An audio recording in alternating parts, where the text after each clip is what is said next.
Assalamualaikum warahmatullahi wabarakatuh. Alhamdulillah, nahmaduhu subhanahu wa ta'ala hamdan yuwafi ni'amahu wa yukafi'u mazidah.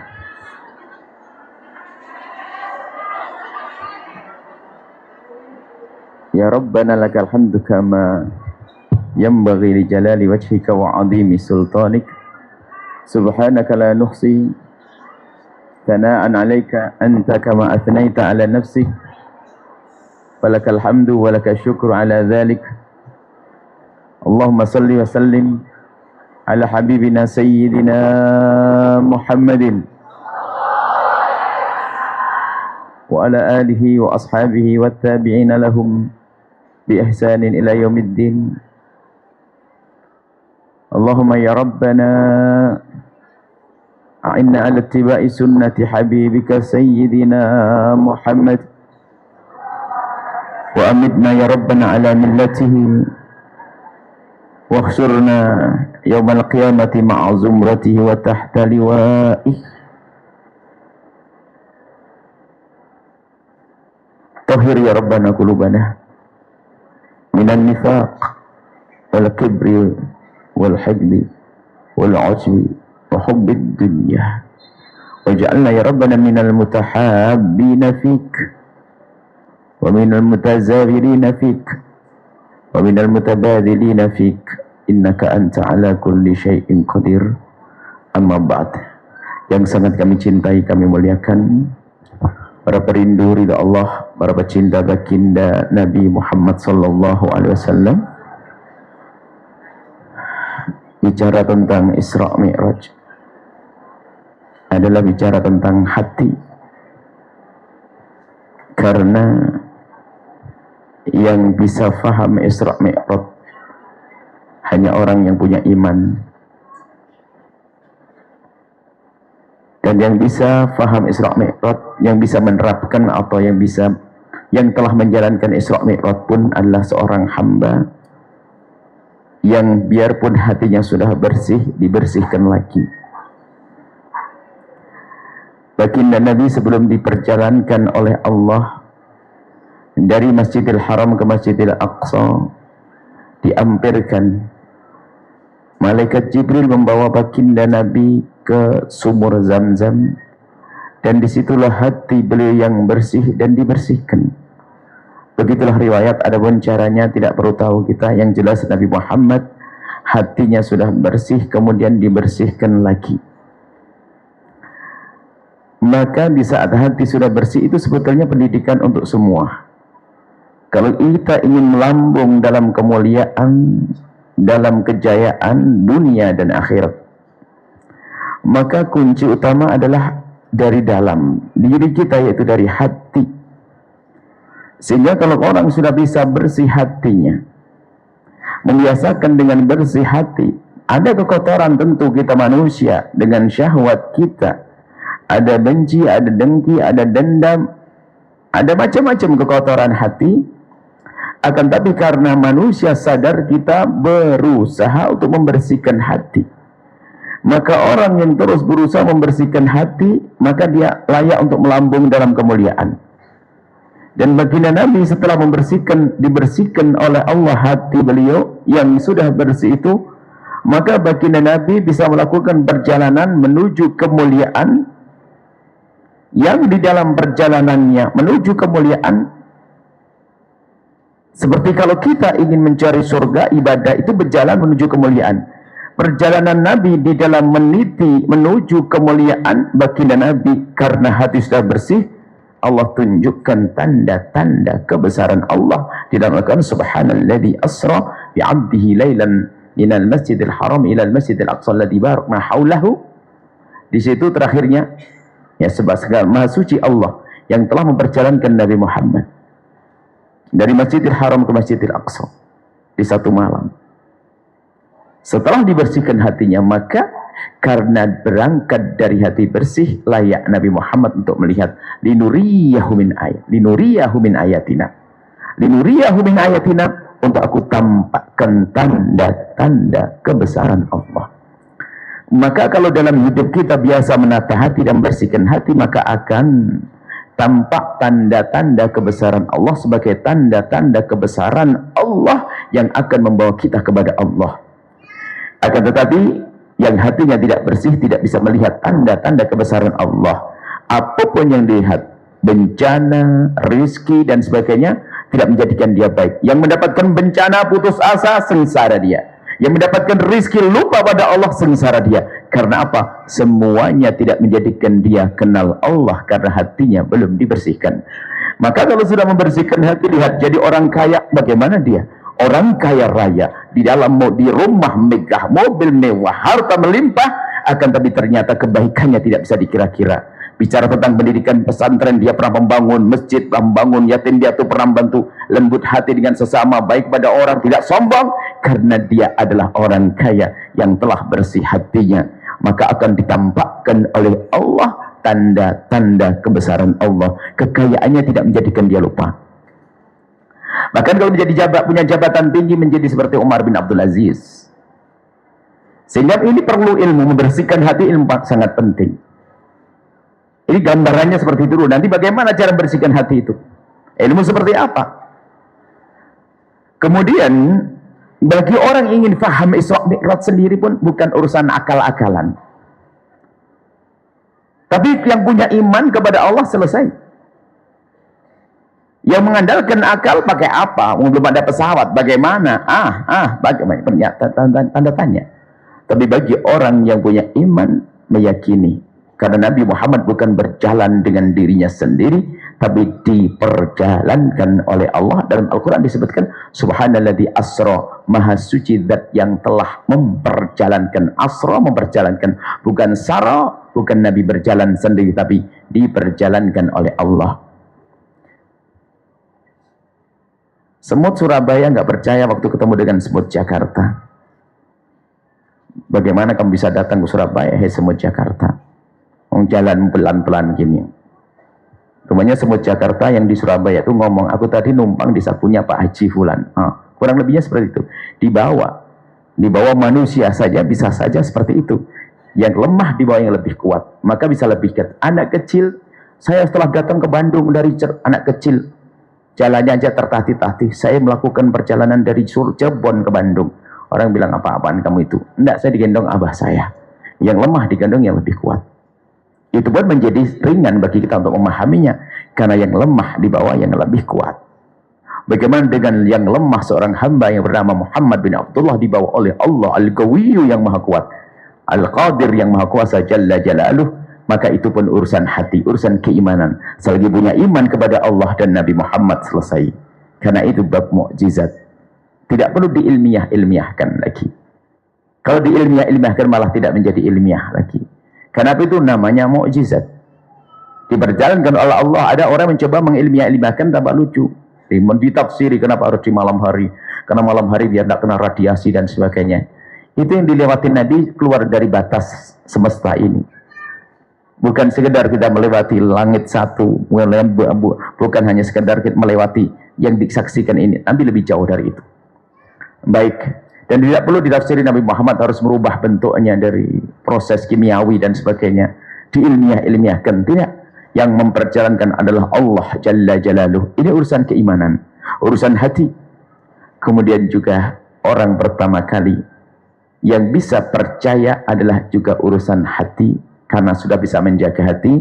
Kurang lebih adalah ada macam-macam riwayat tentunya. Di antaranya adalah waktu Nabi Muhammad pulang Isra Mi'raj.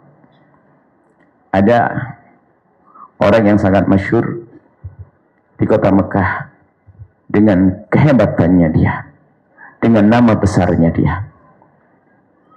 Orang dengan nama besarnya dia, dan dia rajin belajar dengan Nabi Muhammad. Bahkan setiap ketemu Nabi Muhammad selalu bertanya, apakah ada wahyu yang turun? Dia adalah Profesor Dr. Abu Jahal. Abu Jahal itu bisa digelari profesor doktor karena dia kalau bicara ilmu dia semuanya tahu, makanya nggak jaminan orang punya ilmu selamat. Ada profesor doktor Abu Jahal. Abu Jahal itu dia yang paling rajin belajar.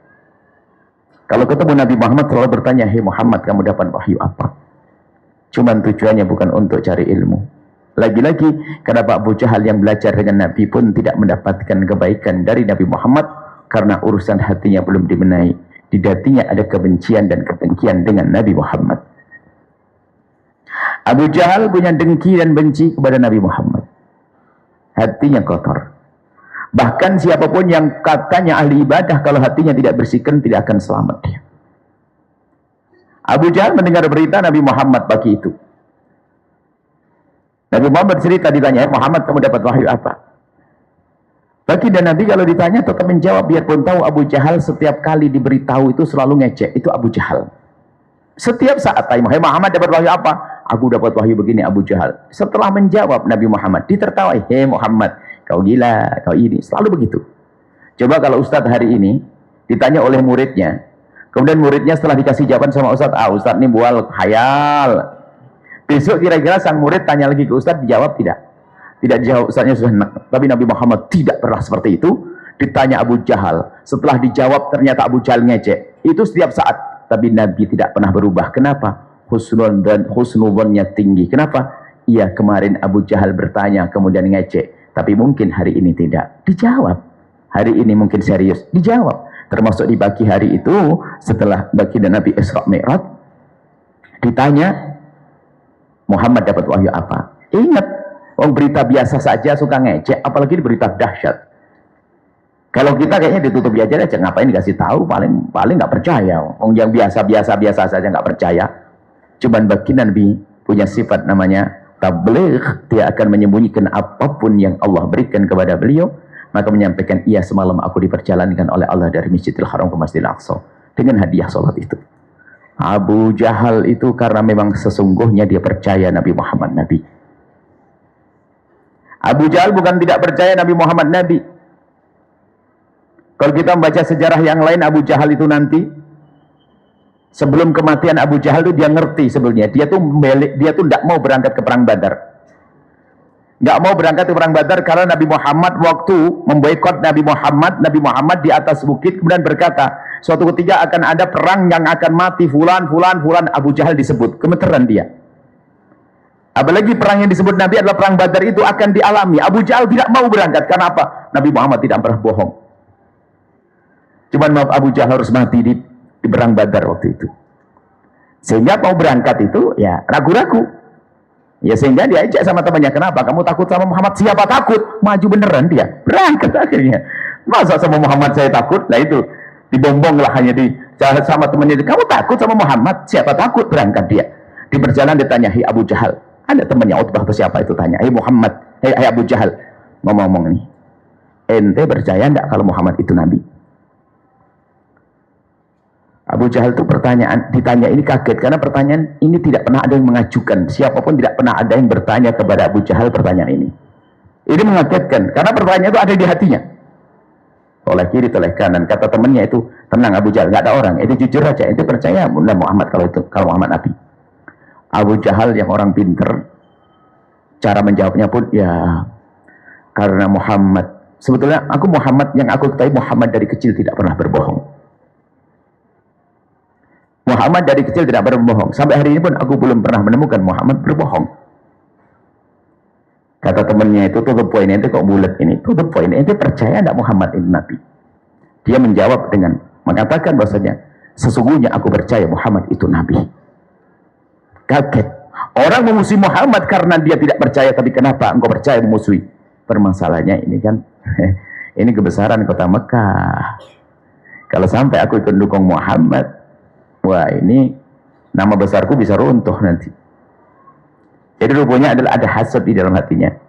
Dan ternyata ilmu Abu Jahal ini bisa dipakai oleh ustadz-ustadz hari ini. Takut tersaingi, takut ini, takut pondok temannya besar. Jadi sama-sama ustadz padahal bermusuhan itu ada. Ada ilmunya Abu Jahal itu. Jadi Abu Jahal itu percaya. Bisa jadi seorang guru, seorang ustadz hasad dengan ustadz. Ngerti ilmunya benar.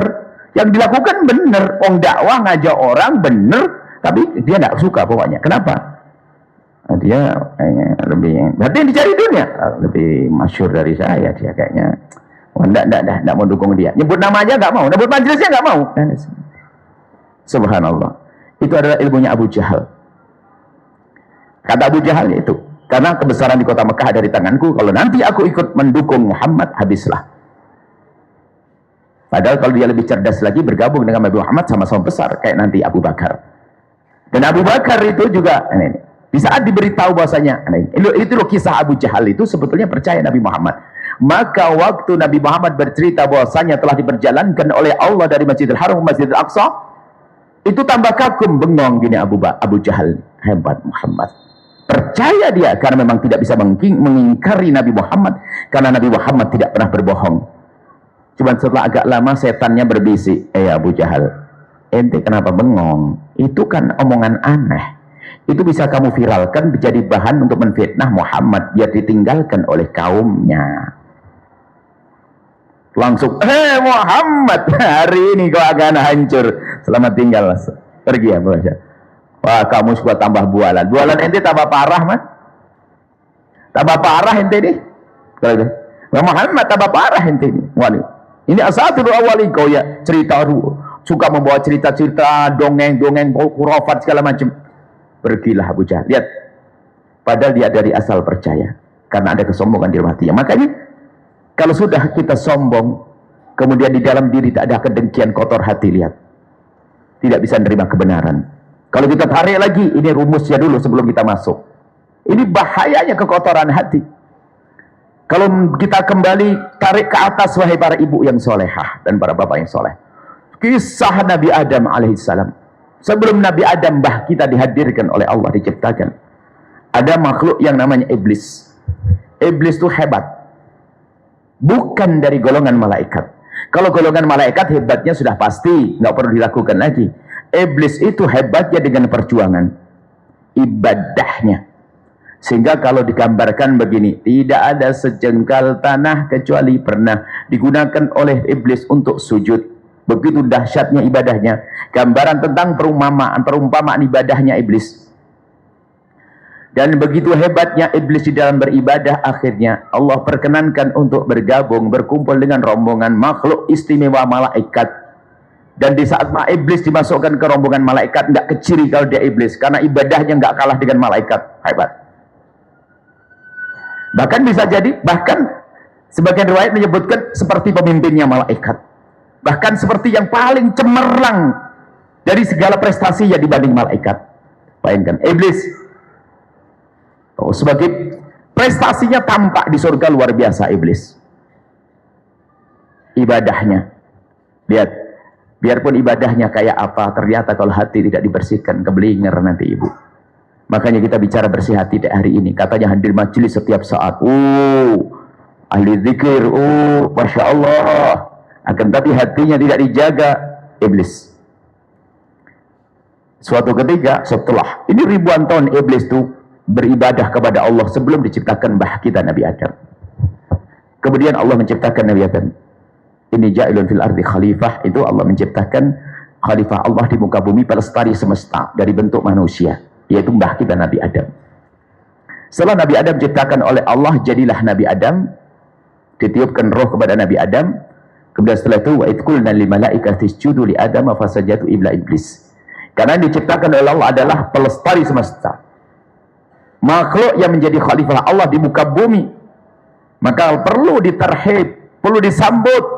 Maka Allah memerintahkan makhluk-makhluk mulianya malaikat yang di dalamnya juga ada iblis, hormatlah kepada Adam. Wa idh qulna lil malaikati isjudu li Adama fasajadu illa iblisa aba wastakbara. Setelah Allah menciptakan Nabi Adam, diciptakanlah Nabi Adam. Allah memerintahkan makhluk-makhluk mulianya untuk memberikan penghormatan. Penghormatannya dalam bentuk sujud, bukan sujud ibadah, ibadahnya kepada Allah. Semua penghuni sorga itu sujud, malaikat sujud, illa iblisa, kecuali iblis, aba wastakbara. Rupanya sebabnya iblis tidak sujud, ada sesuatu di dalam hatinya. Aba enggak maunya dia karena ada kesombongan di dalam hatinya. Dia pikir dengan kecerdasan otaknya, dia berkata, rumusnya ini bagaimana saya harus sujud kepada dia ini? Wong dia belum punya prestasi, baru diciptakan sujud sekali aja belum, wudhu belum, puasa belum, baru diciptakan prestasinya apa? Gimana di judulnya saya seniornya ini, saya kiai lama ini, saya ustadz lama ini, saya lebih kaya dari dia. Oh, ada sombong dengan prestasinya. Gimana rumusnya kalau saya harus sujud kepada iblis, kepada Adam? Fasajadu, semua malaikat sujud hormat ila iblis, kepada kecuali iblis. Iblis tidak mau sujud. Dari inilah awal kehancuran iblis. Karena apa? Kotoran hatinya. Hatinya yang kotor menjadi iblis seperti itu. Saya tidak mau iblis tidak mau sujud. Dan memang dasarnya tidak insya. Maka ilmu ini akan kita bawa dalam kehidupan kita. Setelah ditanya, kenapa iblis yang tidak sujud? Yang nanya karena Allah. Dan Allah maha tahu sebetulnya. Rupanya di saat ditanya oleh Allah itu bukan dia merasa bersalah. Nah ini loh, termasuk hati kotor orang sombong itu biasanya suka tidak merasa bersalah. Ini berlaku dalam semua kehidupan, dalam rumah tangga, istri yang tidak pernah merasa bersalah, suami tidak pernah merasa bersalah, nyalain pasangan tok, ini bikin masalah dalam rumah tangga. Karena apa? Dia secara akhlaknya iblis, padahal cucunya Nabi Adam. Nah iblis itu dikasih tahu bukan dia koreksi diri. Mestinya dia mengerti ditanya. Mama, apa yang jadikan kau tidak bersujud, hai iblis? Mestinya ngomong, ya salah saya ya Allah, salah saya. Tapi tidak malah berhujah, ana khairun minhu. Quran, ana khairun minhu. Aku lebih bagus daripada Adam. Kau ciptakan Adam dari tanah dan kau ciptakan aku dari api. Rumusnya iblis tuh nggak jelas juga. Mulai kapan api lebih bagus dari tanah atau tanah lebih bagus dari api? Mulai kapan? Oh, nggak ada ya penentuan, nggak ada standarnya juga selama ini. Cuma merasa lebih bagus ini loh yang menjadi masalah. Ana khairun minhu. Aku lebih bagus. Setelah itu dimurkai oleh Allah. Keluarlah. Keluar. Dan setelah dikeluarkan dari surga, dia diberi kesempatan meminta kepada Allah. Lihat. Kalau sudah orang hati kotor itu, lihat. Mintanya pun aneh. Coba minta, dia marah dengan Adam, dendam kepada Adam. Mintanya pun bukan mestinya minta, diberi kesempatan. Minta apa? Ente mau dikeluarkan dari surga, minta apa ente? Coba minta kembali ke surga. Kalau santri minta maaf, diampuni, balik lagi sama masuk pondok lagi, kan gitu ya. Ini enggak. Minta panjangkan umurku, aku akan ganggu ke anak cucu Nabi Adam. Loh, mintanya aneh, dikabul oleh Allah. Makanya ibu yang minta jangan ragu, biarpun kita banyak salah dan sebagainya. Iblis saja yang kurang ajar minta Allah, dari Allah dikasih. Kalau berdoa yang serius kepada Allah, iblis minta dikasih, akhirnya dipanjangkan umurnya untuk bisa mengganggu anak Adam. Makanya awas, iblis dan bakudal-bakudalnya sampai hari ini dendamnya tidak berhenti, karena dia tahu nggak ada surga bagi dia. Maka kalau ganggu, wah spesial, serius kalau ganggu kita. Nah, adapun Nabi Adam alaihissalam, Nabi Adam memang wala taqrabu hadhihi syajara, setelah berada di taman surga. Di surga, Nabi Adam dilarang oleh Allah dengan Siti Hawa agar kau tidak mendekati pohon itu. Wala taqrabu hadhihi syajara fatakun. Jangan kau dekati pohon ini ya. Jangan dekati itu paham. Kalau jangan dekati ya jangan makan, begitu. Kemudian waswasa iblis itu yang masih bisa membisikkan, menggoda. Dan bahasanya nasihati Adam. Ente tahu enggak? Ente tahu enggak? Kenapa ente tidak boleh makan buah itu? Kenapa? Karena itu buah abadi. Kalau kamu makan buah ini, kamu akan abadi di surga. Oh gitu. Adam itu yang masih bersih hati, polos, nggak menduga di surga ada orang bohong, ada makhluk bohongan. Ya akhirnya dimakan. Makanya Adam makan karena dia ngomong iblis. Bahkan pakai nasihun. Aku beri nasihat dalam Al-Quran tuh. Iblis ngomong, aku nasihati kamu Adam tentang ini. Loh, di surga ada makhluk nasihati, ya saja. Akhirnya Adam makan. Padahal sudah dilarang oleh Allah makan. Kemudian setelah itu ditegur oleh Allah tentang pelanggaran Nabi Adam ini. Di saat ditegur oleh Allah, Nabi Adam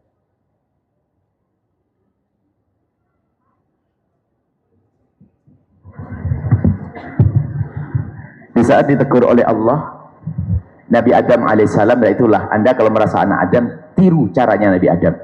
Di saat ditegur oleh Allah, Nabi Adam, fatalaqa Adamu min rabbi kalimatin, Nabi Adam mendapatkan wahyu dari Allah karena kebersihan hatinya. Maka orang kalau bersih hati itu gampang ditolong oleh Allah, ada hidayah. Sehingga maka fokus kita pagi ini nanti membersihkan hati, Bu. Nanti banyak kebaikan yang Allah berikan. Nabi Adam ia melakukan satu hal yang menjadi sebab dikeluarkan dari surga. Tapi di saat ditanya dia mudah, lalu diberi hidayah oleh Allah, mendapatkan satu kalimat untuk mengadu kepada Allah. Maksudnya diberi kesempatan, kayak iblis kesempatan, kau minta apa, kau doa apa. Iblis mengatakan, beri aku umur panjang agar aku bisa menggoda anak keturunan Adam.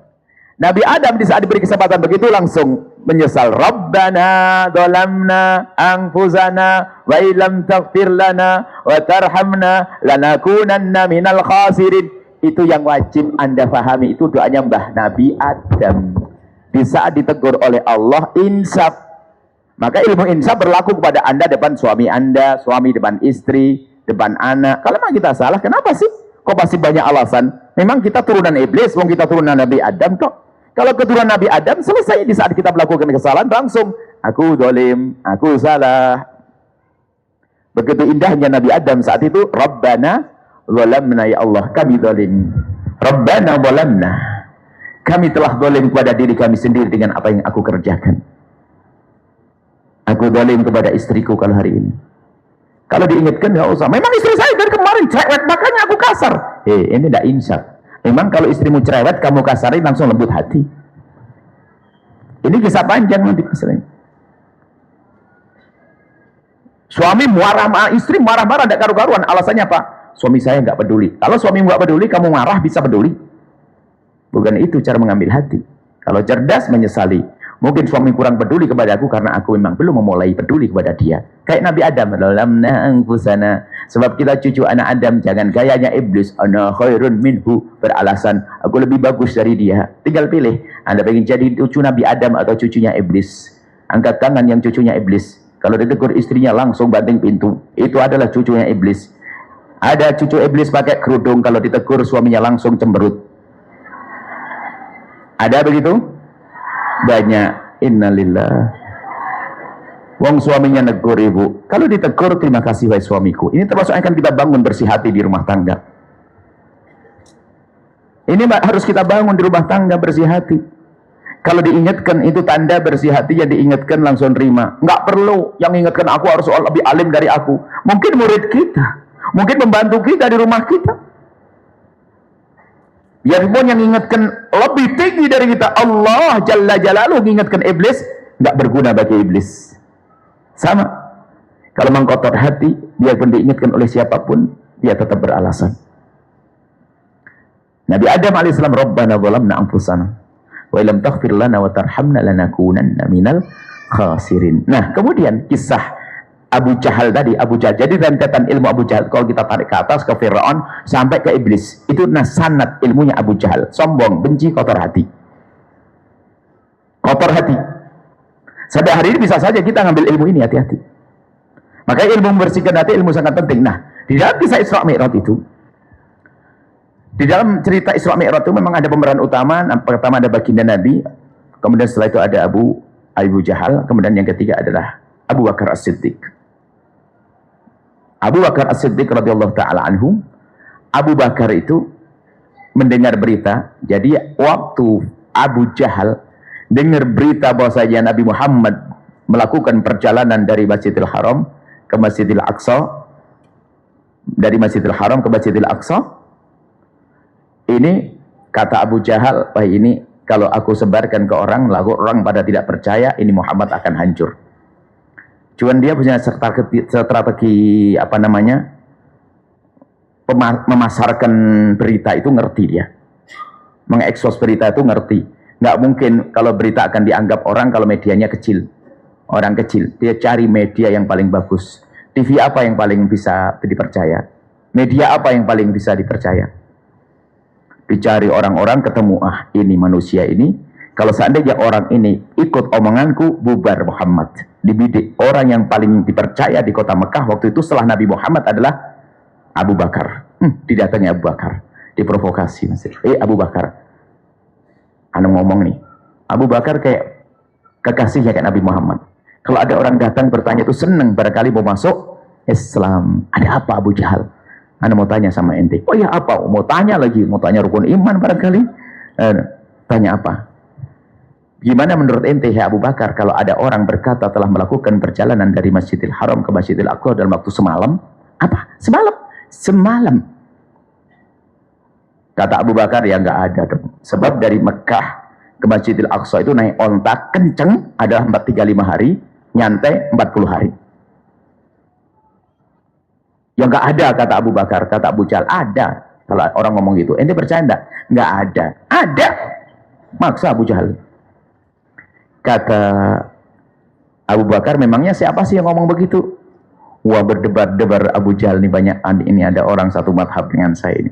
Ini kayak kawan saya ini dapat nih, wah dia sudah menunggu siapa yang ngomong.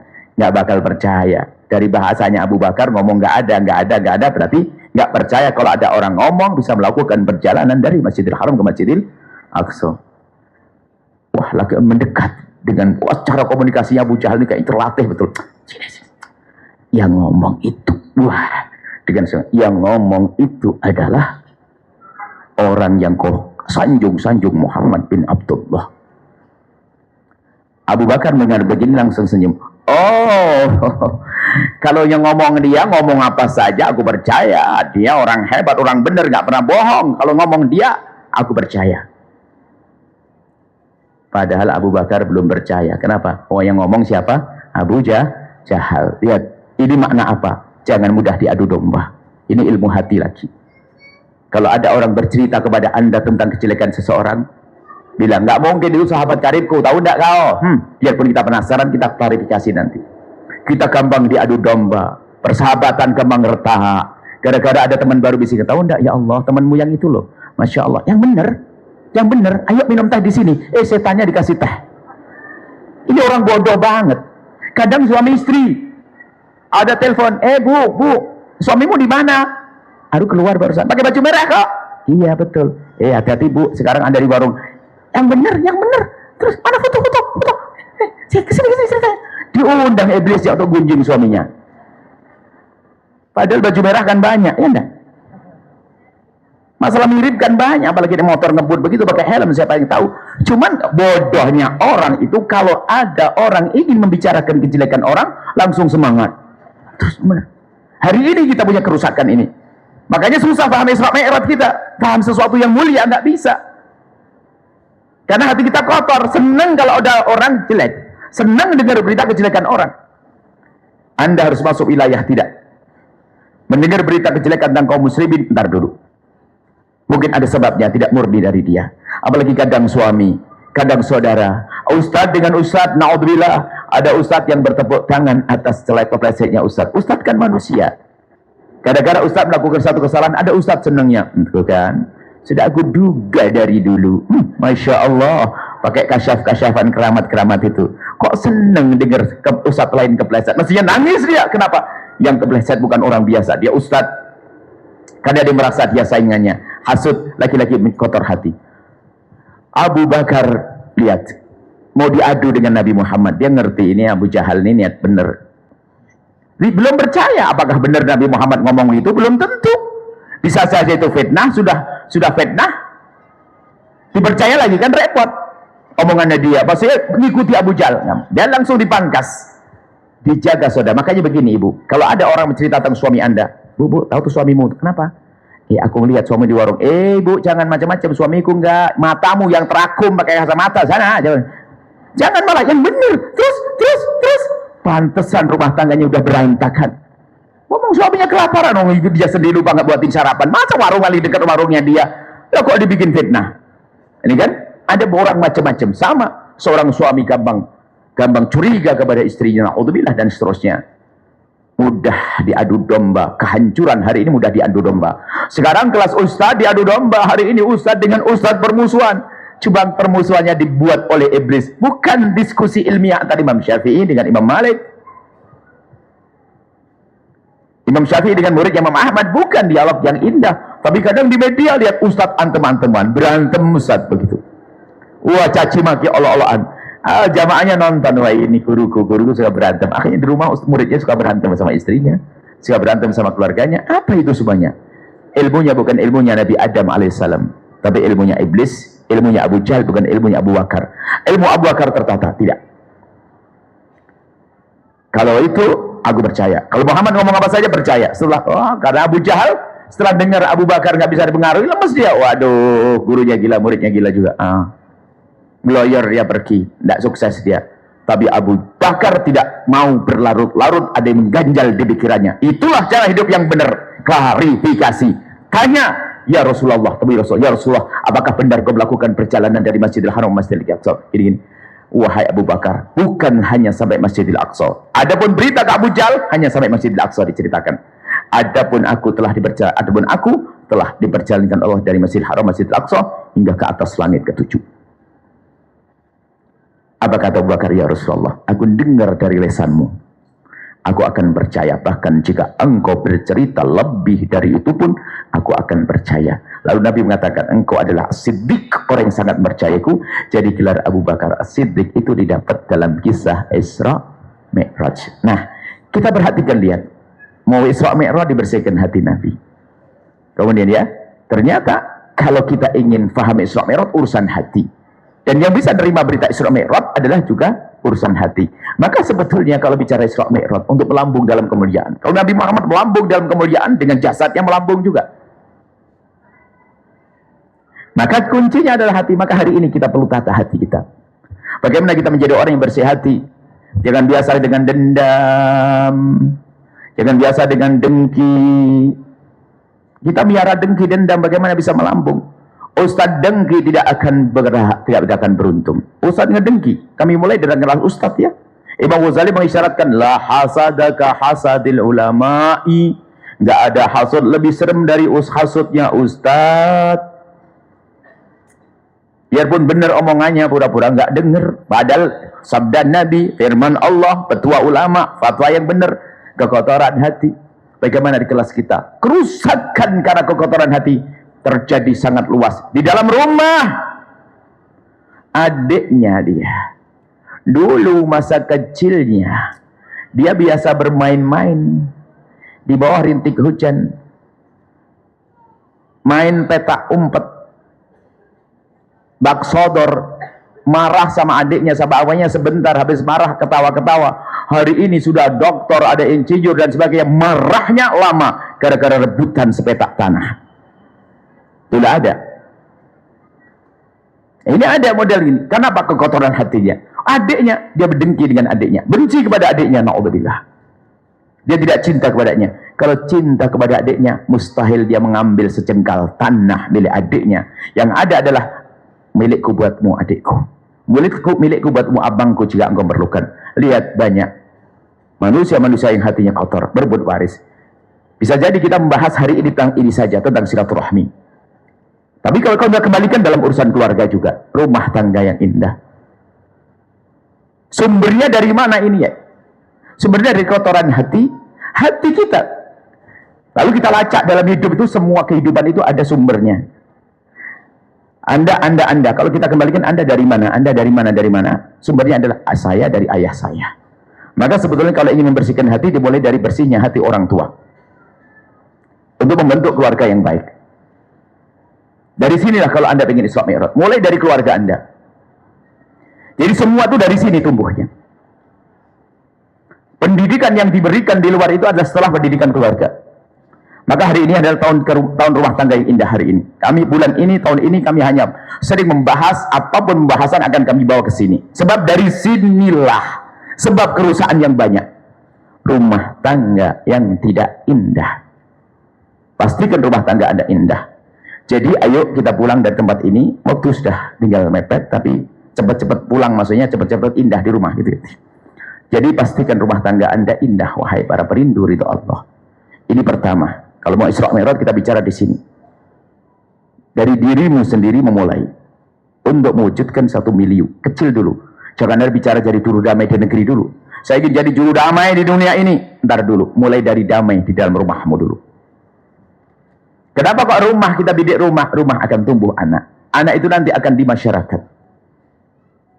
Terjadinya perebutan waris hari ini tidak mustahil dari ketidakadilan orang tua pada masa yang lalu. Atau salahnya orang tua mendidik anaknya tidak dikenal oleh Allah sehingga anaknya bermusuhan. Jadi semua kuncinya di orang tua. Kita selama ini bicara pendidikan anak, atau kita menyalahkan bagi anak-anak, ternyata orang tua harus berpikir ulang. Kenapa rumah tanggaku kok tidak menjadi rumah tangga yang indah dicintai oleh anak-anak? Sehingga anak tidak tumbuh baik di rumahku. Kita harus koreksi diri. Maka selamat tinggal dengan kesombongan. Kesombongannya iblis, tinggalkan. Makanya ceramah hari ini nggak ada gunanya kalau Anda madhabnya madhab iblis. Ya Allah. Percuma kita ngomong nasihat untuk Anda sebagai seorang istri yang kebayang suaminya nanti. Bukan tulus. Ini ada orang kalau belajar bukan untuk dirinya, gayanya gaya iblis. Gimana gaya iblis, Ibu? Kalau ceramah itu, dengar pengajian itu bukan untuk dia berbenah, untuk nilai orang. Suami istri kadang begitu. Untung aja nggak jejer. Kalau jejer bareng sama suaminya, jejer bareng sama suami yang dengar ceramah, pas kita cilatang suami harus begini, suami yang baik lembut hati gini-gini, langsung istrinya tinggal tuh dengar tuh dengar. Kalau Anda begitu, Anda mazhabnya iblis. Serius sih mazhab iblis. Ada suami waktu ngomong istri harus begini, patuh, yang lembut, senyum, jangan cemburutan, jangan nih. Suami langsung. Anda begitu, Anda mazhabnya setan. Karena bukan begitu. Orang semacam ini nggak bisa benahi rumah tangga. Akan tapi yang betul adalah ilmu yang Anda dapat untuk aku berubah. Itu baru itu. Ini baru belajar serius. Aku baru berubah. Yang pertama tadi, orang yang seperti ini, model gaya iblis, tidak pernah menyadari dirinya yang salah, tapi selalu menyalahkan orang lain. Nasihat apapun tidak akan berguna dalam rumah tangga. Yang pertama itu. Yang kedua adalah, coba kalau dalam rumah tangga Anda ada orang begini, repot. Hanya satu yang bisa menyelesaikan, malaikat Israel, malaikat mencabut nyawa. Selain itu, biarpun sakit masih kurang ajar, marah-marah. Sakit sudah mau mati sekarang. Memang dasar hatinya kayak begitu, hatinya hati iblis tadi itu. Yang kedua adalah orang yang tidak mau berjuang, memperjuangkan ketidakbaikan tentang watak dan perilakunya. Maksudnya orang yang menyerah. Memang watakku begini kok, dari dulu keluargaku gini. Kan aku dari suku, nyebut suku kadang-kadang. Sukunya di bawah-bawah yang jelek dia. Saya kan dari Jawa, saya Sunda, saya dari Batak. Saya memang begini. Loh, kenapa kok bawa suku? Orang Batak, saya lihat orang Batak lembut. Orang Madura, saya ketemu orang Madura lembut. Orang Sunda apalagi lembut, ya. Sunda tuh. Lah kok bawa-bawa sukunya, yang keras dia. Lah ini, kalau orang model begini, di dalam sebuah rumah tangga, memang saya keras begini dari dulu, kan kamu tahu, kalau nerima saya sudah terima. Wah, ini nggak bisa benar orang ini. Hamba Allah, kalau saya kasih contoh orang yang sangat keras wataknya dan sikapnya, perilakunya, tidak ada yang lebih daripada Umar bin Khattab sebelum masuk Islam. Targetnya memenggal leher Nabi. Kerasnya kepada anaknya, tidak pernah punya kasih sayang kepada anaknya, nggak ngerti lemah lembut. Pulang dari li'ilafi Quraisyin ila fi lailatul syita'i was saif, kebiasaan orang Arab tuh rehlah, pergi berpetua, berdagang ke negeri-negeri begitu, dan jumlah waktu yang lama kadang-kadang bisa jadi bulanan, mungkin bisa tahunan dan sebagainya. Yang jelas kisah itu ada. Adapun kenapa kok Sayyidina Umar sampai anaknya gede, ini khilaf banyak tentang pendapat ini. Bagaimana kok tiba-tiba melihat anak perempuannya sampai bisa diajak ngomong, selama ini kok dia tahu, bisa jadi disembunyikan sama istri yang, karena apa? Setiap laki-laki itu mau lihat anak perempuan itu marah dan dibunuh. Nah ini anak perempuannya sudah mulai diajak ngomong. Satu, itu siapa? Itu ayahku. Ayah seneng ketemu ayahnya. Setelah itu Sayyidina Umar tahu kalau ini ternyata perempuan. Marah dia. Setelah marah, dibonceng itu sang anak. Anak seneng girangnya dibonceng oleh ayahnya. Diajak jalan-jalan, nggak pernah diajak jalan-jalan, diajak jalan ke tengah padang pasir. Saat itu berarti Sayyidina Umar membawa semacam cakul apa itu. Dia menggali padang pasir, digali begitu. Setelah selesai naik itu jenggotnya kotor. Sang anak itu melihat ayahnya jenggotnya kotor tuh masih ngomong, ayah jenggotmu kotor, dibersihin jenggotnya. Setelah selesai bersihkan jenggot, sang anak dipegang, dimasukkan ke liang lahat, ditanam hidup-hidup sampai mati.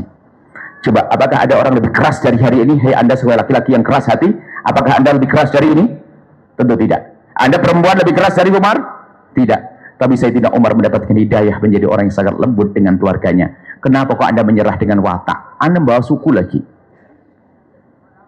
Membawa suku, katanya, sukuku suku keras. Gak ada. Kalau ada orang, Anda kasih tanda. Kalau ada orang model begitu nggak bisa benar, rumah tangganya repot. Yang benar adalah, iya saya keras, saya akan berusaha untuk berubah. Apalagi beralasan dengan saya kan kena mental. Ini wah kacau ini. Kalau memang kena mental berobat dong. Masa orang korengan mukanya hanya digaruk-garuk enak nikmat. Berobat, Bu. Kalau merasa kena mental berobat, jangan hanya kena mental untuk alasan agar tidak disalahkan oleh pasangannya. Ini kan repot. Saya kena mental, kamu harus tahu dong. Iya, tahu kena mental berobat. Nah, model manusia begini nggak bisa rumah tangganya indah. Hatinya kotor terus. Waktu habis. Terus ini dilemparkan keluar biar nggak sih. Ini mulai tadi waktu habis. Dapat kami lanjutkan. Jadi seperti itu yang solehah. Ternyata kuncinya adalah hati Anda seperti apa. Kayaknya mulai dari keluarga ya. Keluarga Anda. Tolong. Pastikan rumah Anda, wahai para suami yang baik. Dan suami Anda yang ada di rumah yang dengar acara ini. Tidak ada mengangkat suara di rumah tanggamu. Apalagi mencaci dan mengolok. Kalau Anda mulai mengangkat suara mencaci mengolok, Anda adalah awal perusak di rumah tangga. Mencaci pasangan. Sebagai seorang istri pun juga demikian. Pastikan budaya indah di rumah harus kita mulai hari ini. Ada suami mungkin kalau laki-laki mengangkat suara, membentak, banting piring dan sebagainya, banting pintu, nggak perlu itu semuanya. Pastikan itu adalah kerusakan yang Anda buat. Anda bicara tentang pendidikan anak model apa yang Anda sendiri yang merusak anak Anda. Anak Anda itu bukan sekedar jasad yang gedikan seperti ayam potong, itu bukan. Tapi anak Anda ada pikirannya. Dia punya pikiran, punya hati, punya mental. Kalau dia tumbuh dalam suasana begitu, mungkin tubuhnya bisa seger, gagah, ganteng, cantik, tapi mentalnya rusak gara-gara Anda yang marah nggak jelas. Anda perusaknya, wahai para orang tua. Saya kembali kepada Anda ini.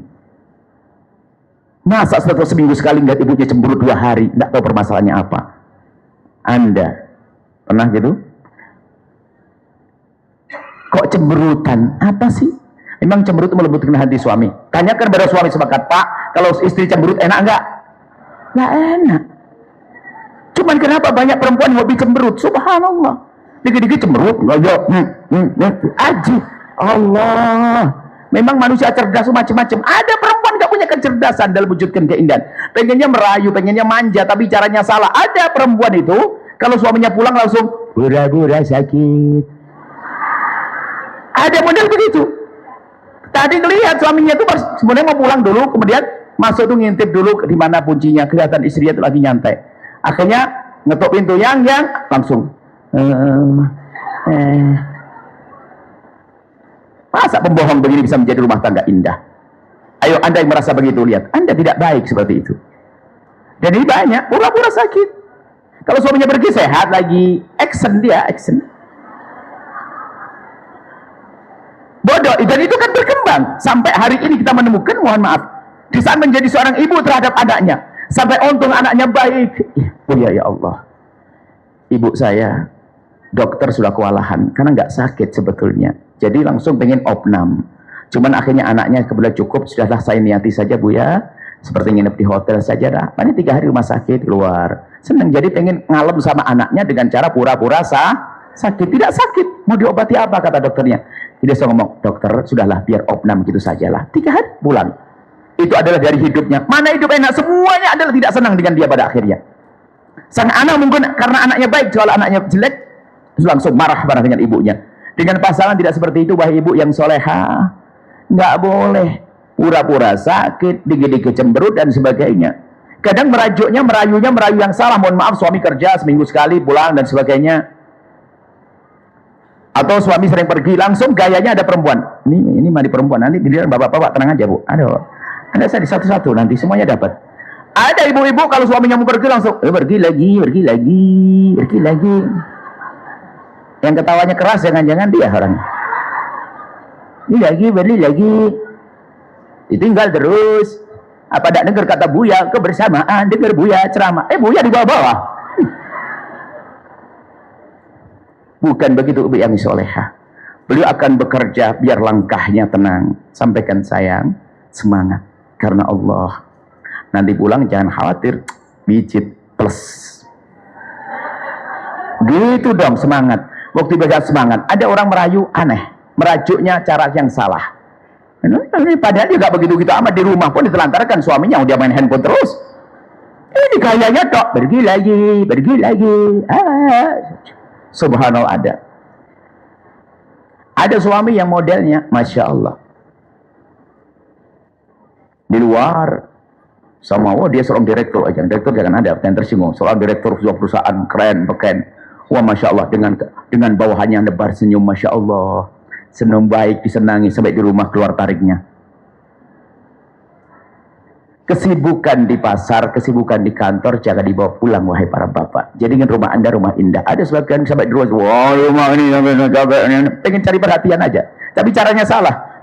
Kantor ini zaman ini ekonomi kita ini sudah ngomong apa itu, negara udah maju-maju ini tambah buat banyak utang ini negara banyak utang, apa harus negara banyak utang, tekan senyum aja. Ini bawa kemana-mana ceritanya aneh-aneh ke rumah, bukan itu. Langsung hadap ke rumah istri anda, assalamualaikum sayang, tanya mana, di mana, gimana, Masya Allah, oh perasaan kemarin ada orang cantik di sini, tapi sekarang kok kaget ya, orang baru cantik banget gini. Allah, ini enak itu Bu ya.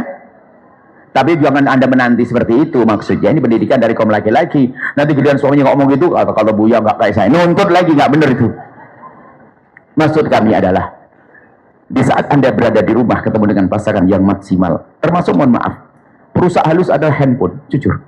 Sehingga seorang suami pun tidak berani mengingatkan istri, sebab kalau diingat, yang jangan handphone, ini penting, ini terakhir, sebentar lagi penting. Kalau suami, ini bisnis ini penting, ini peluang, diingatkan gitu aja, coba ayo. Rata-rata suami kalau diingatkan, apanya penting ini, kenapa ada? Ya maafin sayang, coba enak.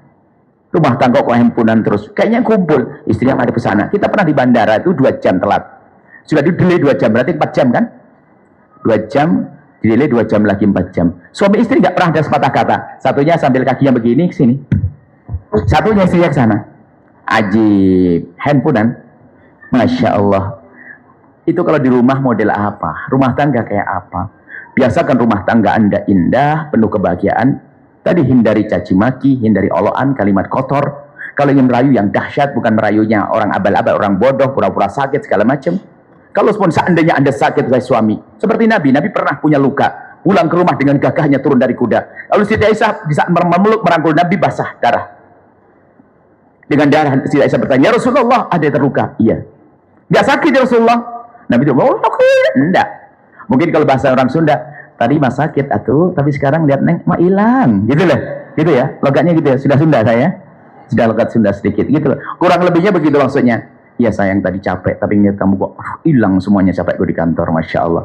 Sama seorang istri pun juga membiasakan, menyenangkan pasangan, buat seorang suami istri dan tampakkan keindahan anda untuk anak-anak anda agar mereka tumbuh dengan keindahan.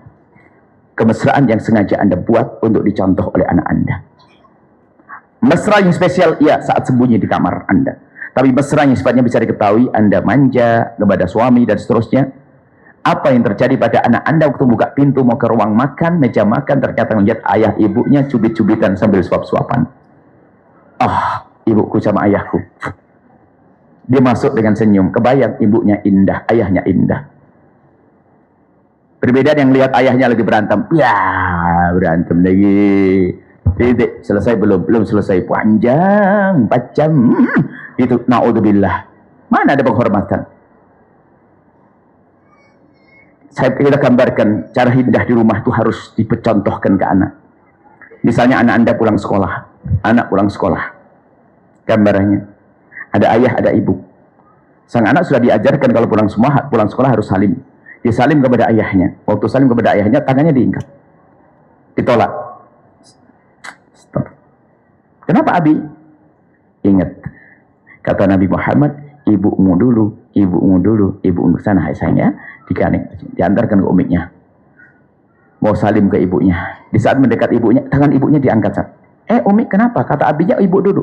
Iya betul, tapi kan imam kita di rumah kita ayahmu sayang, sana salim ke ayahnya dulu. Sang anak bingung, tapi bingungnya bingung kagum, penghormatan, ada cinta di dalam hatinya, mengidolakan ibunya, mengidolakan ayahnya. Tapi kalau seorang ayah mencaci istrinya, suami mencaci istrinya di depan anaknya, bisa jadi karena memang sang istri layak dicaci karena akhlaknya jelek, maka sang anak benci kepada ibunya, maka itu adalah pintu neraka sudah dibuka, karena dia tidak akan bisa berbakti di kedepan hari. Atau memang sebetulnya ayah yang jahat suka mencaci ibunya, dia akan benci kepada ayahnya. Nggak ada baiknya mencaci pasangan di depan anak apalagi. Pastikan rumah tangga harus indah ini. Harus berjuang Anda, jangan nuruti hawa nafsu Anda. Sampai ada seorang perempuan, ini suatu kita ada seorang perempuan bertiga datang begini. Kami hanya ngomong begini, ngomong sederhana. Banyak sekarang perempuan yang sudah tidak bisa mengontrol emosinya, mengontrol dirinya, tidak mengerti bahasanya kemesraan yang ada di rumah itu menjadi sebab anak menjadi baik di kemudian hari. Ada seorang kalau telepon sama orang di tempat arisan, telepon sama temannya bisa ketawa-ketawa. Tapi kalau kemudian telepon sama suaminya sudah mulai ngegas, nadanya ada yang berbeda. Iya betul. Ibu ini ngomong, "Bu ya, itu saya banget. Saya banget, kenapa? Tolong saya." Nah, ini masih sadar ngomong minta ditolong. Tolong saya betul. Kalau saya ngomong sama suami mesti nada saya berubah. Padahal sama orang lain. Nah ini awas ini. Anda seperti itu, angkat tangan. Didoain sembuh habis ini. Jujur. Angkat tangan. Banyak di belakang. Yang nggak angkat tangan kayaknya susah. Nggak boleh begitu Bu ya. Nah, yang angkat tangan kan insyaf. Rabbana balam. Nah, anak Adam angkat tangan. Ibu begitu? Nggak boleh seperti itu Bu. Ada godaan. Sama seorang suami bersama tadi. Kalau sama orang lain bisa mesra dan sebagainya. Giliran sama istrinya berubah. Biarpun ustadz. Kadang mungkin labelnya ustadz lembut di mimbar. Tapi kalau sampai di rumah ngomong, lagi gini lagi. Mungkin karena nak sama istrinya, na'udzubillah. Istrinya pengennya kayak malaikat.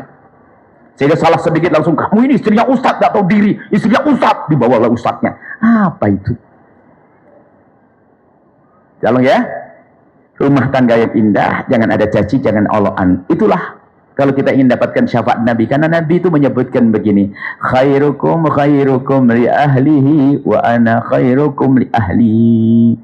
Sebaik-baik kalian adalah orang yang baik kepada keluarganya, dan aku orang yang paling baik kepada keluargaku. Wanita yang paling baik adalah yang paling baik kepada keluarganya. Dengan kelembutan, tolong selamat tinggal mengangkat suara.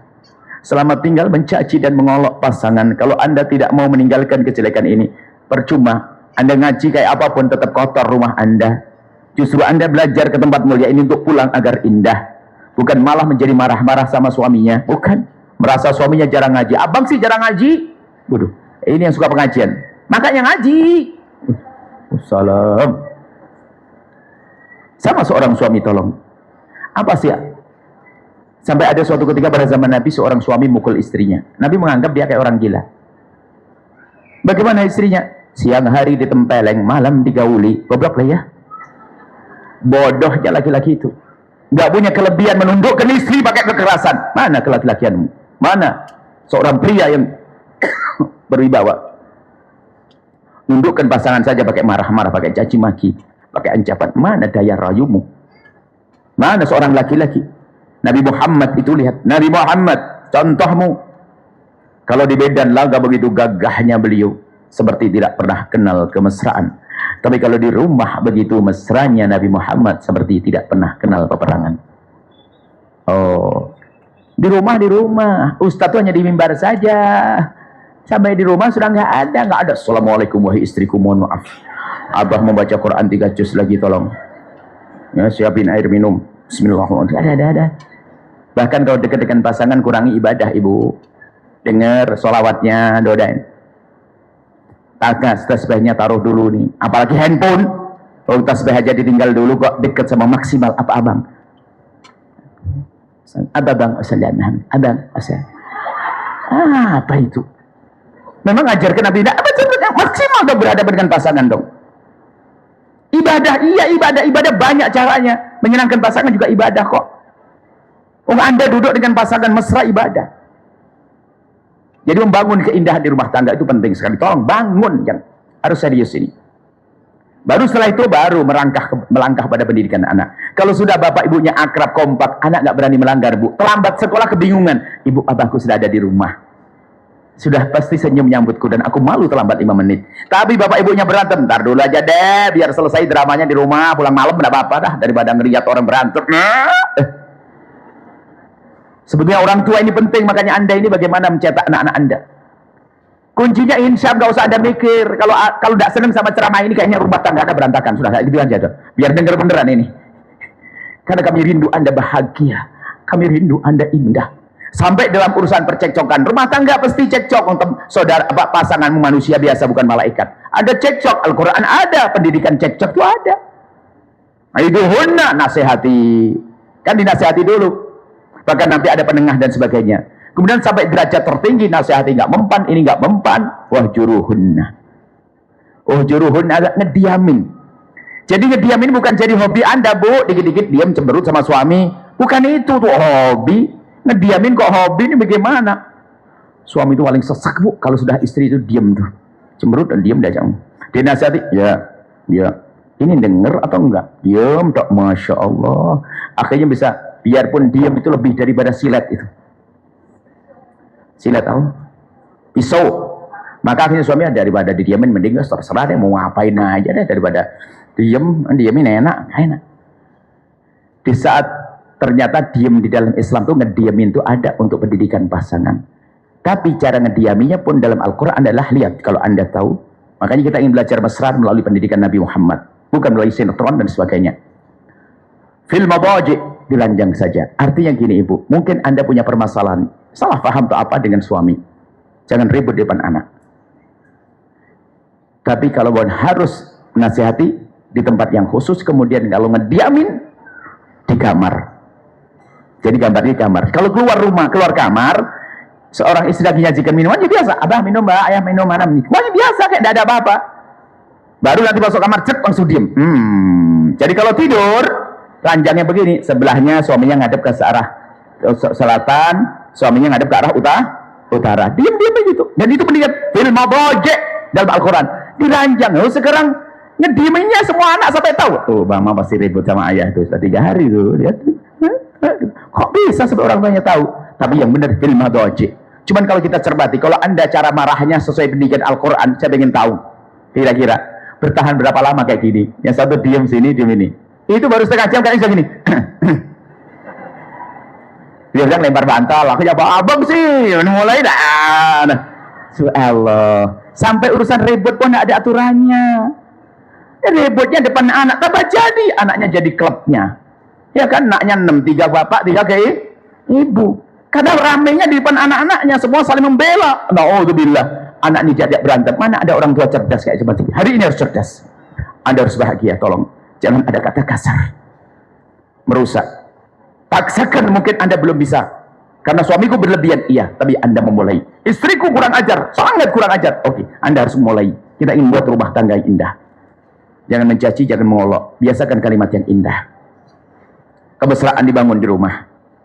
Kemudian setelah itu, bagaimana Anda dengan anak-anak Anda harus bisa hadir bersama anak Anda. Maksudnya begini, biasakan punya waktu yang banyak untuk bisa duduk dengan anak-anak Anda.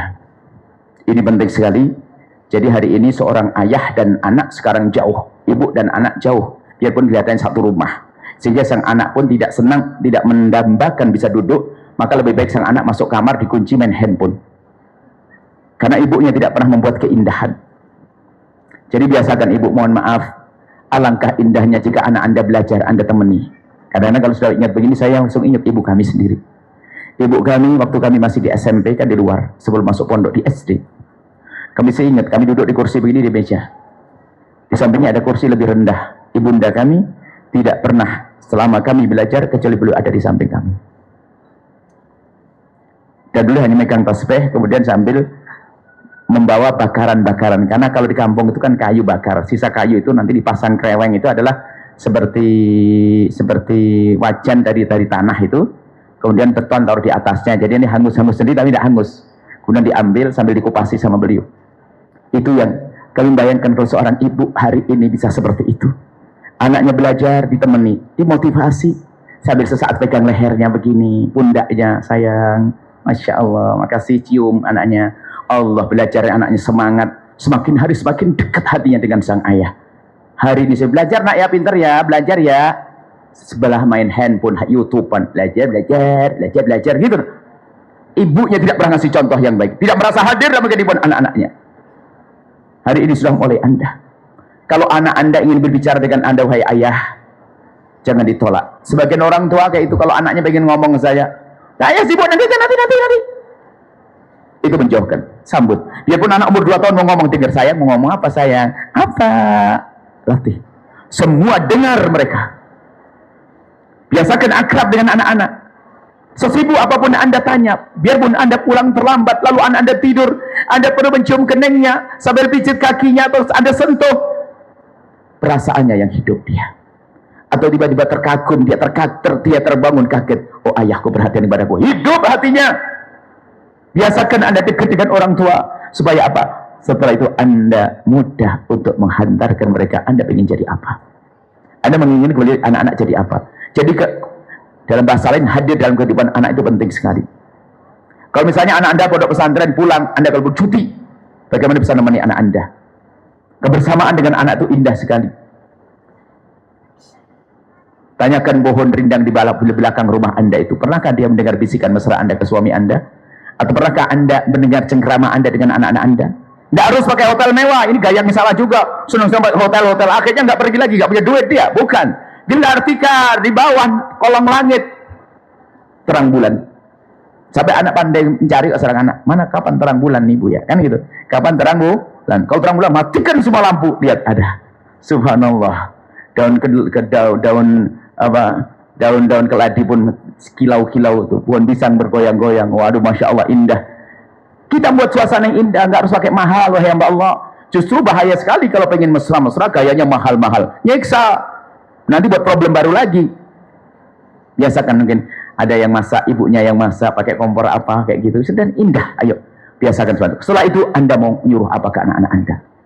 Kemudian setelah itu tolong ibu, agar rumah tangga indah dengan anak-anak Anda juga, Anda itu jangan mematahkan mental anak. Ini yang selalu kami hadirkan. Saya ingin hubungan dengan anak indah setelah ini. Dengan suami oke, selesai. Dan juga bagaimana anak Anda itu nyaman dengan Anda. Ada sebagian orang tua, mohon maaf, karena mungkin terlalu tinggi semangatnya. Khususnya anak-anak pertama biasanya korban ini. Korban ambisi orang tua. Biarpun ambisi baik, tapi kalau caranya nggak benar, nyiksa anak. Pengennya anaknya harus bisa gini, harus gini. Makanya kan ada ibu-ibu kalau ngajar ke anak-anaknya tuh gak sabar. Nyapa matanya, makanya konsen, denger. Nggak boleh, nah, gitu kan? Itu ibu-ibu nggak boleh Bu. Pendidikan tidak seperti itu. Jika putra-putri Anda melanjutkan, karena di rumah harus ada peraturan. Ada pekerjaan, ada perintah, ada peraturan, ada larangan. Jika anak Anda perintahkan satu perintah, kemudian dia sudah melaksanakan tugas, kalau salah tolong jangan diungkit tentang kesalahannya. Kadang sebagian orang tua tidak tahu yang ada di pikirannya apa. Mungkin didikannya dulu juga salah begitu, sering dimarahi suaminya atau marahi istrinya. Sehingga kalau anak ngerjakan, siapa yang nyapu tadi? Saya Umi. Kalau nyapu yang benar, kalau gitu tidak usah nyapu sekali. Wah ini biasa, ini marah. Kenapa kok harus dimarahi begitu? Padahal yang semua bersih, hanya yang kotor satu pojok saja. Kenapa bersih sekali? Kalau ini sekalian yang ini. Biasaan, nanti kalau rumah mertuamu gimana nanti? Ngapain main ke rumah mertua, belum nikah juga nih. Alangkah indahnya kalau Anda negurnya, sayang, siapa yang nyapu tadi? Saya Umi. Sini.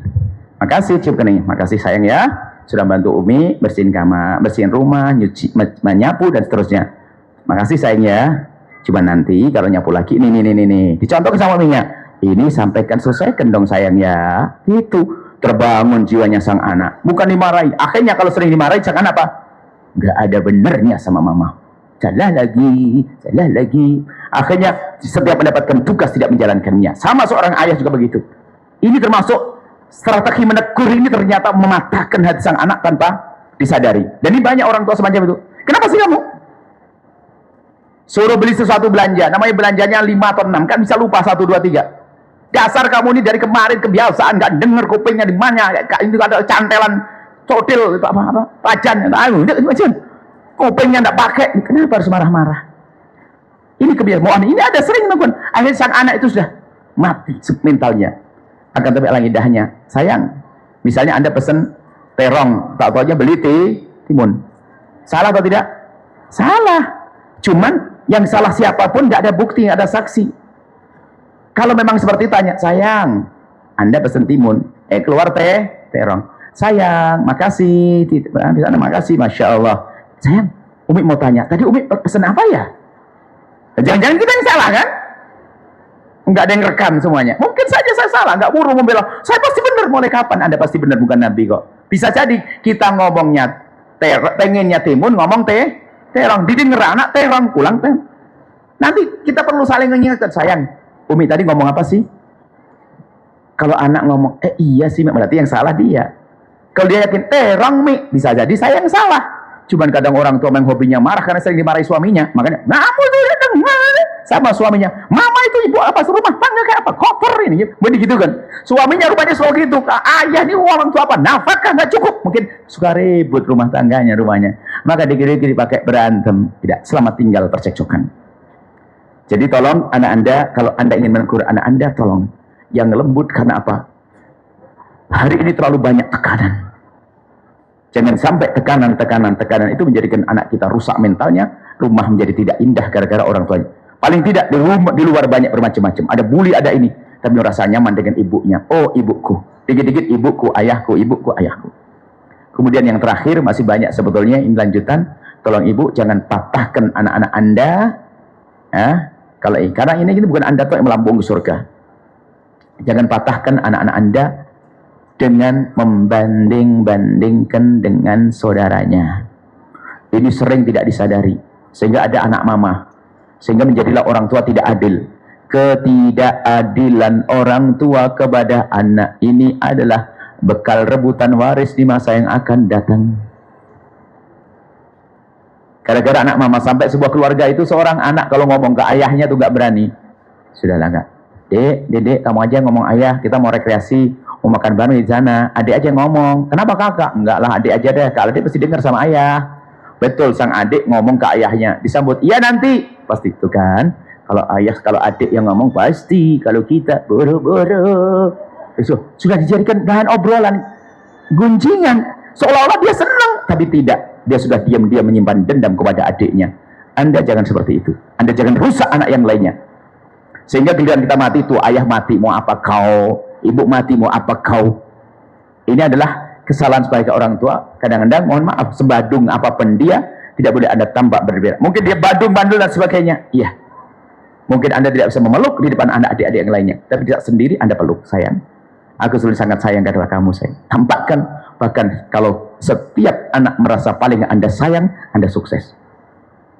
Setiap anak merasa paling disayang, baru hebat. Bukan merasa didolimi. Kemudian di sisi lain, ini nasihat, jangan sampai Anda merasa orang tua Anda tidak adil. Ini harus diseimbangkan. Ada sebagian orang merasa, orang tua nggak adil, oh salah. Menduga orang tua tidak adil, ini salah. Karena keadilan itu bisa diwujudkan dalam berkala, tidak langsung. Mungkin anak pertama belikan rumah, yang kedua belikan rumah, yang ketiga belum. Yang ketiga jangan ngomong tidak diperlakukan dengan adil. Barangkali telah dipersiapkan rumah lebih bagus lagi. Pokoknya kalau anak ngomong ayah orang tua tidak adil, itu salah. Tapi sebagai orang tua, ini nasihat orang tua, jangan Anda bertindak tidak adil kepada anak-anak Anda. Itu bahaya. Ketidakadilan kadang tentang anak mama, anak yang paling ini dan sebagainya. Kemudian setelah itu, anak Anda yang melihat Anda sangat adil, bijak, lembut, penuh kasih, Anda menghantarkan anak kemana? Boleh jadi insinyur yang lembut hati, dokter yang lembut hati, yang baik hati. Maka dengan kebaikan hati tersebut, ya begitu mudah untuk melambung, menggapai kemuliaan seperti yang disebutkan dalam Isra Mi'raj. Bersih hati mendapatkan kemuliaan Isra Mi'raj. Nah, kemudian setelah itu ada himbauan juga. Hari ini tidak bisa dipungkiri keadaan pergaulan luar biasa. Pergaulan anak-anak kita itu mengerikan. Justru yang paling bahaya adalah bukan pergaulan dengan benda-benda mati hidup ini, benda mati yang namanya handphone. Jadi pergaulan dengan benda itu juga bahaya sekali. Yang hari ini Masya Allah mengerikan, tolong waspada. Maka dari itu kami punya gerakan untuk tahun ini, tolong rindukan anak-anak Anda ke pondok pesantren. Kenapa pondok pesantren? Hari ini pondok pesantren sudah dikemas dengan bermacam-macam model. Ingin jadi dokter pun bisa, jadi pengusaha juga bisa. Jadi apapun bisa melalui pondok-pondok pesantren yang ada saat ini. Kenapa? Karena problem-problem di luar itu anak-anak muda hari ini, problemnya Anda bisa lihat, coba, problem handphone, problem pergaulan, problem internet segala macam. Ternyata dari problem-problem yang Anda jejer itu nanti cukup dia masuk pondok pesantren terpangkas 80%, tinggal sisanya disempurnakan di pondok. Ini adalah tentang pondok pesantren. Maka yang punya anak, Anda rindukan pondok-pondok pesantren. Banyak pondok para ulama-ulama, dan alhamdulillah kami dengan tim-tim kita sudah menghadirkan pondok pesantren di beberapa kota di Jawa dan luar Jawa, dari Blitar, Tulungagung sampai ke Bogor, Tangerang, lompat ke Batam, Pekanbaru, Dumai, dan seterusnya ada. Dan di antara sekolah itu ada memang kita hantarkan untuk jadi pengusaha, ada jadi dokter, jadi insinyur, ada nanti kelas tafakuh fiddin, jadi ulama. Kita ada kurang lebih ada 60 pesantren. Makanya kami ajak Anda, ayo, masih kurang. Kami selalu dalam pengajian kami harus ada sesuatu yang baru. Apa kita buat? Pengajian-pengajian bagus, tapi kita ingin tahu buah pengajian itu apa. Dan kita ada pesantren sebanyak itu, alhamdulillah, dari koceknya hamba Allah. Kalau Anda tahu di Cirebon sana, ada berapa titik di Cirebon, dari koceknya hamba Allah. Kita tidak mengambil dana dari pemerintah, bukan karena ada permusuhan dengan pemerintah, justru kami punya prinsip dengan tim semuanya, kalau kita tidak bisa membantu negara, paling tidak kita tidak mengambil duit dari negara. Dengan berapa ribuan santri itu, tidak pakai ambil dana pos. Bahkan kalau dihitung dana pos itu kadang-kadang bikin stres, wah miliaran, ternyata tidak kita ambil juga. Kenapa? Kita ingin bantu negara. Jadi karena orang tuanya sudah mampu bayar, nggak perlu kita dana pos. Dan bangunan gedung-gedung dari kocek hamba Allah. Maka kalau Anda termasuk hamba Allah yang koceknya tebal, ayo membuat sesuatu yang abadi. Ya bakal Anda petik nanti di saat menghadap pada Allah. Bukan sekarang tanyakan hadir pengajianmu itu apa buahnya. Di rumah tangga juga tidak dibangun, masjid nggak dibangun, pesantren enggak, apa ini? Action. Karena kita ini untuk belajar, setelah itu harus buat sesuatu. Tidak harus dengan al-bahjah. Kami ingatkan, pesantren, madrasah dunia di kampung-kampung Anda. Ajinan-ajinan di kampung yang sangat ikhlas dulu.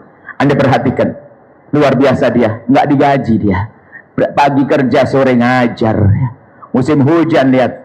Kalau musim panen, dia ikut manen. Padinya orang, lihat, mendapatkan bagian. Setelah ngajar, Masya Allah. Cuman ternyata banyak di antara kita tidak peduli. Tolong tumpahkan rezeki Anda ke tempat tersebut. Kalau ada buahnya pengajian ini. Bukan hanya sekedar hari pengajian. Ada orang paling rajin ke pengajian, paling pelit dalam hidupnya. Apa yang dipetik dari itu semuanya? Action saja. Bahkan sekarang pengajian dibuat action, kelas-kelasan. Kelas surga. Bukan kelasnya orang mewah, kelas ini, kelasnya orang kaya, kelasnya orang ini. Apa kelas-kelasan begitu? Harus ada buahnya. Makanya sekarang kita ajak, rumah tangga harus baik.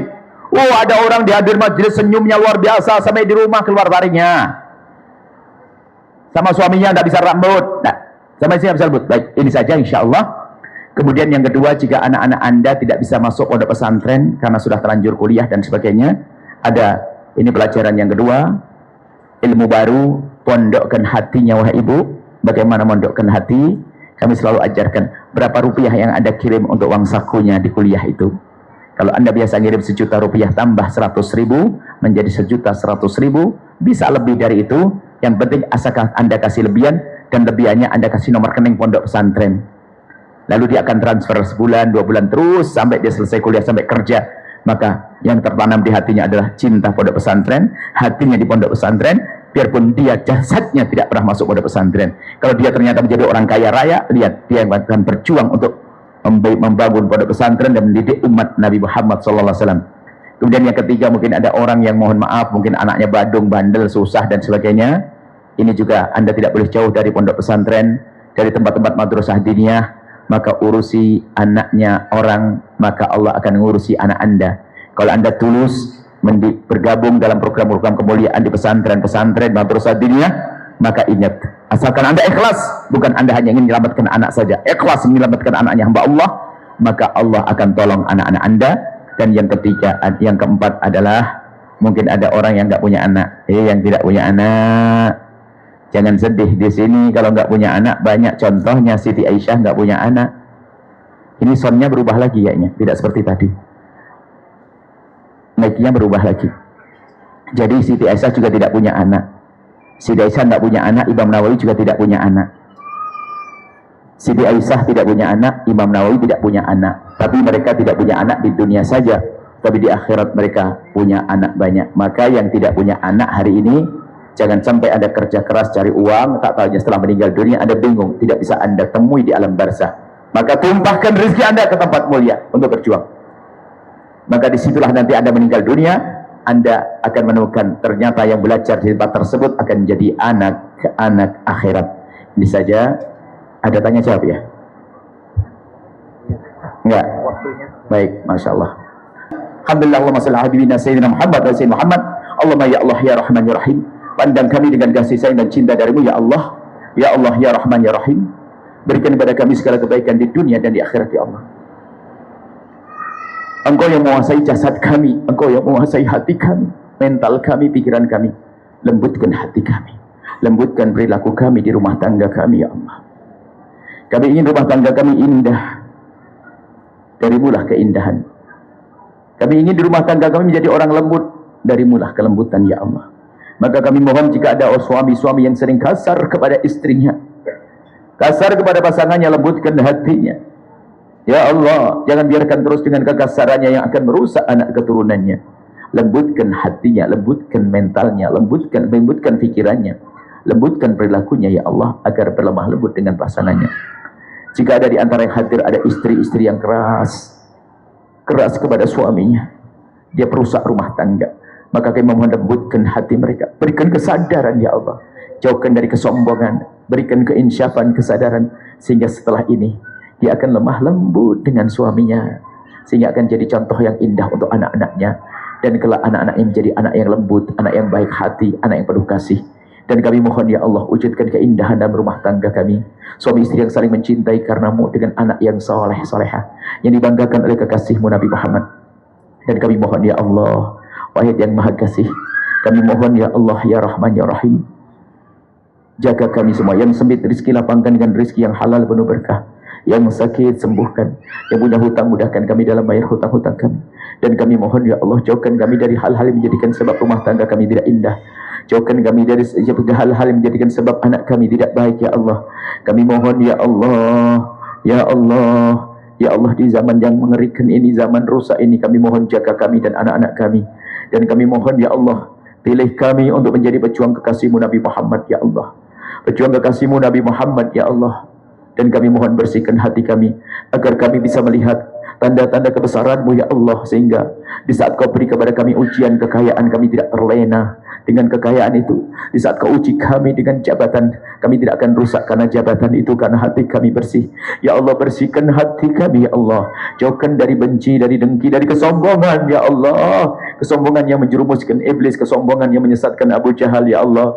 Kami mohon jauhkan kami dari dengki kepada sesama kami ya Allah, dari benci dan dendam kepada sesama kami ya Allah. Maka kami mohon, jika ada orang menyakiti kami, ada orang zalim pada kami, aniaya kepada kami, menfitnah kami, menggunjing kami mohon ampuni mereka, jangan hukum mereka ya Allah, karena mereka umat kekasihmu Nabi Muhammad. Kami tidak ingin mendendam kepada siapapun ya Allah, kami ingin hati kami bersih, tidak ada dendam ya Allah. Ya Allah, ya Allah, ya Allah, jika ada orang yang tersakiti hatinya oleh kalimat-kalimat kami mohon ganti dengan kebahagiaan ya Allah. Yang tersakiti hatinya oleh kalimat kami, ganti dengan kebahagiaan ya Allah. Ampuni lisan kami, dan kami mohon ya Allah ya Rahman ya Rahim, ampuni orang tua kami dan guru-guru kami, berikan kasih sayang kepada mereka. Dan kami mohon ya Allah, berikan kepada semua yang telah berjuang bersama kami segala kebaikan di dunia dan di akhirat, untuk diri dan keluarga mereka ya Allah. Dan kirimkan kepada kami ya Allah, hamba-Mu yang tulus dan ikhlas, ahli surga-Mu yang bisa berjuang bersama kami. Dan kami mohon jadikan kami bersama mereka, jangan tinggalkan kami ya Allah. Ya Allah, kami mohon cukupkan kami dengan yang halal darimu ya Allah. Tambahkan kecintaan kami kepada pasangan kami ya Allah, agar kami mudah mengabdi dan berbakti ya Allah. Jangan kurangi sedikit pun, takut kami kurang mengabdi kepada pasangan kami. Dan kami mohon ya Allah, jauhkan mata kami dari melihat yang haram, yang menjadi sebab tidak indah di rumah kami ya Allah. Ya Allah, cukupkan mata kami dengan melihat yang halal, haram yang berat dilihat oleh mata kami ya Allah. Jauhkan dan ampuni mata kami ya Allah. Dan kami mohon ya Allah, ya Allah, ya Allah, jauhkan kami dari mutus tali persaudaraan karena rebutan waris. Jika ada kakak adik yang saat ini bermusuhan dengan saudaranya, itulah ahli neraka yang berjalan di atas bumi. Maka kami mohon, jika ada yang di tempat ini yang bermusuhan dengan saudaranya, kami mohon lembutkan hati mereka, sehingga setelah hati mereka tidak bermusuhan dengan saudaranya, yang ada hanya cinta dan cinta, sehingga hidup mereka indah menjadi ahli surga-Mu ya Allah. Ya Allah, ya Allah, jaga negeri ini ya Allah. Jadikan kami juru damai di negeri ini yang tidak menfitnah dan tidak difitnah. Kami mohon, jadikan pemimpin kami pemimpin yang baik. Jika pemimpin kami sudah baik, tambahkan kebaikannya. Jika pemimpin kami tidak baik, Engkau Maha Kuasa untuk menjadikannya baik ya Allah. Dan kami mohon ya Allah, Ya Allah, ya Allah, panjangkan umur kami dalam ketaatan serta sehat walafiat. Berikan kepada kami semua husnul khatimah, mati dalam keadaan iman, dan kami mohon ya Allah, jadikanlah ucapan kami di akhir hayat kami kelak saat Engkau hendak mencabut nyawa kami ingin saat itu ya Allah, hati dan lidah kami mampu mengucapkan kalimat agung dan mulia la ilaha illallah sayyidina Muhammad Rasulullah, la ilaha illallah sayyidina Muhammad Rasulullah, la ilaha illallah sayyidina Muhammad Rasulullah sallallahu alaihi wasallam. Rabbana atina fid dunya hasanah wa fil akhirati hasanah wa qina adzabannar. Sallallahu alaihi sayyidina Muhammadin wa ala alihi wasallam. Alhamdulillahirabbil alamin. Al-Fatihah.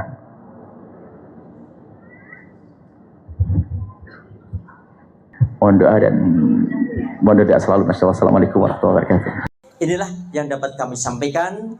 Mohon maaf bila ada kurang dan lebihnya, dan mudah-mudahan ini bermanfaat. Assalamualaikum warahmatullahi wabarakatuh.